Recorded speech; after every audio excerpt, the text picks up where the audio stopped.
Number 1. Kenneth Budlong. Kenneth was last seen on September 24, 1995. He went on a solo climb up 11,235-foot peak in Mount Hood National Forest.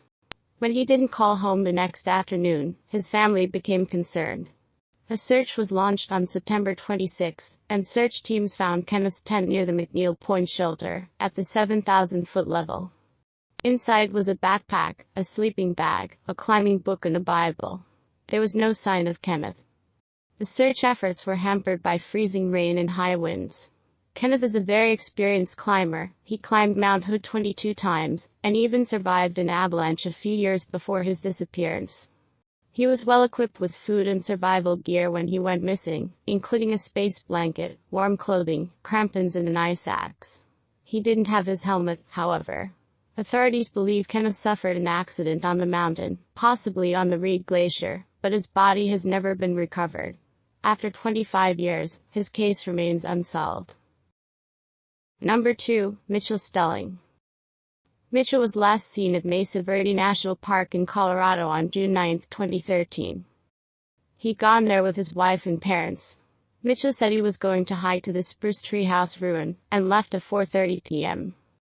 The trail to the Spruce Tree House is less than a quarter of a mile long, and connects to the Petroglyph Point Trail. Witnesses saw him on that trail and had spoken to him. Mitchell never returned. The day he disappeared was very hot, with temperatures reaching over 100 degrees, and he didn't have any water with him. He did have a cell phone, but no one was able to get any signals from it after his disappearance. He is presumed to have died in the wilderness. 7 years later, his case remains unsolved. Number 3. Stuart Isaac. Isaac left his Burnsville, Maryland home on September 6, 2010. He left his family a note saying he was going on a cross-country trip.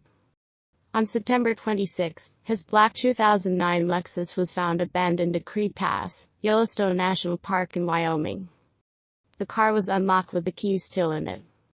There were no hiking trails in the area, and Isaac has no experience hiking or camping. Isaac called one of his high school friends in Guam on September 24, and they talked for 2 hours. He said he was on his way to Yellowstone.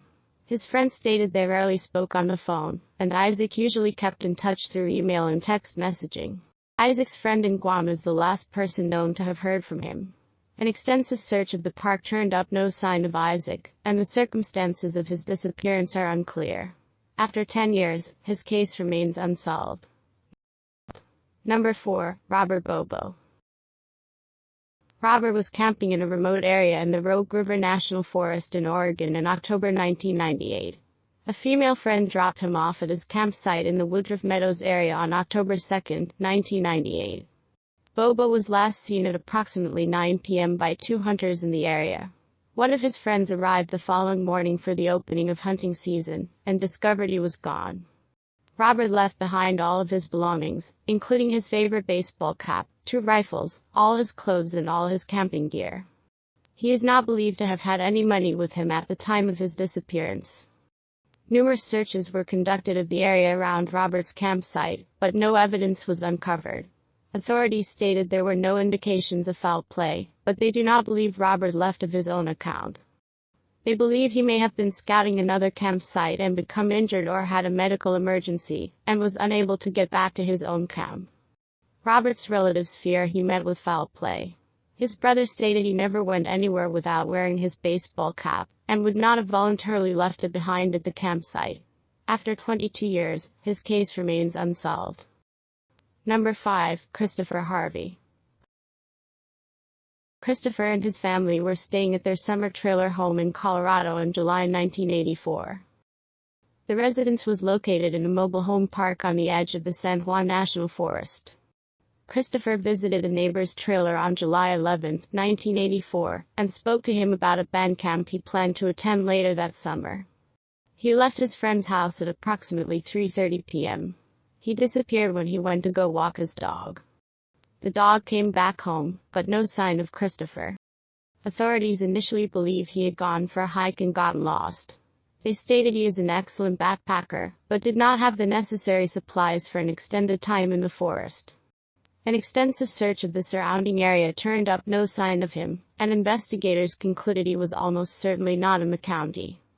6 weeks after Christopher's disappearance, a badly beaten teenager was found wandering around on a mountain road in Eagle County, Colorado. He couldn't say who he was and he wasn't carrying any identification. He was taken to the hospital and fell into a coma, suffering from extensive brain damage. The boy had severe facial injuries, but Christopher's parents identified him as their son. Several days later, they began to have doubts about the identification and did a dental records comparison. The injured boy was not Christopher. Foul play is now suspected in Christopher's disappearance. After 36 years, his case remains unsolved.